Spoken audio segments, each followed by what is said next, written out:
경찰관이 아닌 119 소방관 등은요 합의해 줄 수 있거든요. 경찰관은 합의를 하기가 어렵습니다. 제가 처리한 사건 중에요, 의뢰인이 술에 취해 쓰러져 있었는데 이걸 신고를 했어요. 그래서 경찰과 소방관이 다 함께 출동을 했습니다. 근데 이분이 일어나서 술에 취해가지고 경찰관과 소방관을 다 때렸습니다. 그래가지고 문제가 된 사건이었는데요.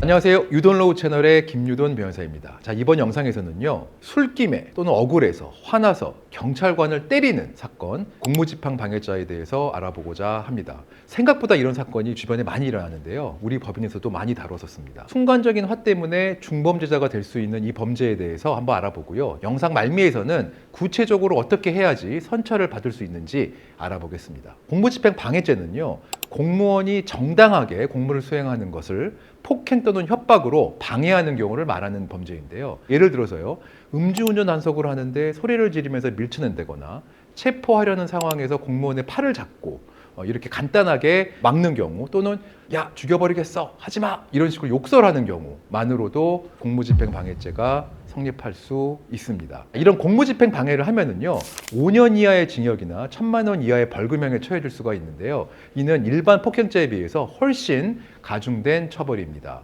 그리고요, 이런 공무원을 폭행하는 과정에서 공무원이 다쳤다고 하면은요, 훨씬 더 가중 처벌하고요, 위험한 물건, 예를 들어서 뭐 흉기 같은 걸 들었다든지, 흉기가 아니더라도 주변에 있는 물건을 들어서 공무원을 폭행하면은요, 특수 공무집행 방해죄로 더 무거운 처벌을 받게 됩니다. 예컨대 주변에 사례가 하나 있는데요, 주거지에서 부부싸움을 막 했어요. 와이프를 폭행했거든요. 그러니까 신고를 했습니다. 그래서 경찰들이 왔는데요, 이 경찰관들이 분리 조치하려고 집에서 끌어내려고 하니까 너무 화가 나고 술도 좀 마셨고, 그래가지고 경찰을 밀치고 무릎으로 한 대 때리고 막 이런 경우에 이 사람에 대해서 징역 8개월에 집행유예 2년이 선고된 사건이 있었고요. 이분의 경우에는 앞선 또 폭력 사건이 있어가지고 실형의 가능성이 높아가지고 정말 사건 대응에 어려움이 있었던 이런 사례가 있습니다. 요즘 경찰관을 폭행하면은요, 벌금형 안 하고요, 집행유예, 실형을 많이 선고합니다. 이렇게 최근 법원은요, 공무집행 방해에 대해서 공권력에 대한 도전행위로 보고 사회 질서를 확립한다는 차원에서 엄벌하고 있어요. 특히 전과가 있는 분들은요, 정말 이 공무집행 방해죄를 잘 대응해야 됩니다.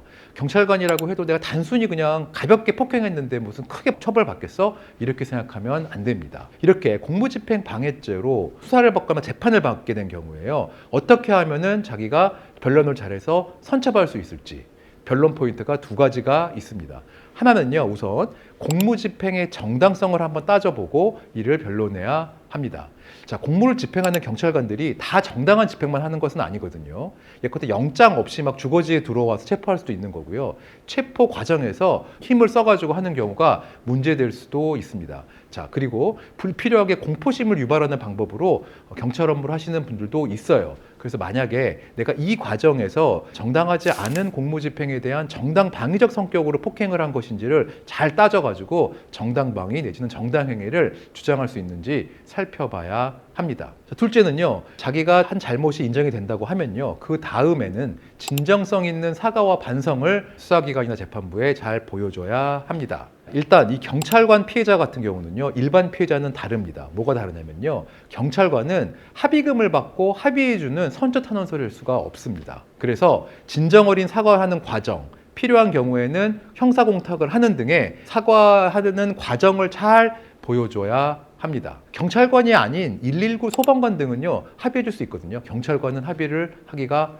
어렵습니다. 제가 처리한 사건 중에요, 의뢰인이 술에 취해 쓰러져 있었는데 이걸 신고를 했어요. 그래서 경찰과 소방관이 다 함께 출동을 했습니다. 근데 이분이 일어나서 술에 취해가지고 경찰관과 소방관을 다 때렸습니다. 그래가지고 문제가 된 사건이었는데요, 일단 경찰에 대해서는 사과의 뜻을 정확하게 표하고 공탁하고 이런 과정을 잘 설명을 했고요, 119 소방관에 대해서는 합의를 진행해서 합의를 해가지고 선처를 받았던 사건이 있습니다. 실제로 변론하는 과정에서는요, 이 공무원들에 대해서 어떻게 행동으로 사죄하고 반성하는지를 잘 보여주는 것이 중요한 변론 포인트가 될 수 있겠습니다. 자, 지금까지는 그냥 단순 폭행과 유사하다고 생각해서 쉽게 생각할 수 있는 공무집행 방해죄에 대해서 살펴보았는데요, 공무집행 방해죄는 요즘 엄벌하기 때문에 반드시 신경을 써서 변론 전략을 갖고 사건을 대하는 것이 좋겠습니다. 이 영상이 도움되셨다면 구독과 좋아요 부탁드리겠습니다. 자, 지금까지 유돈로우 채널의 김유돈 변호사였습니다.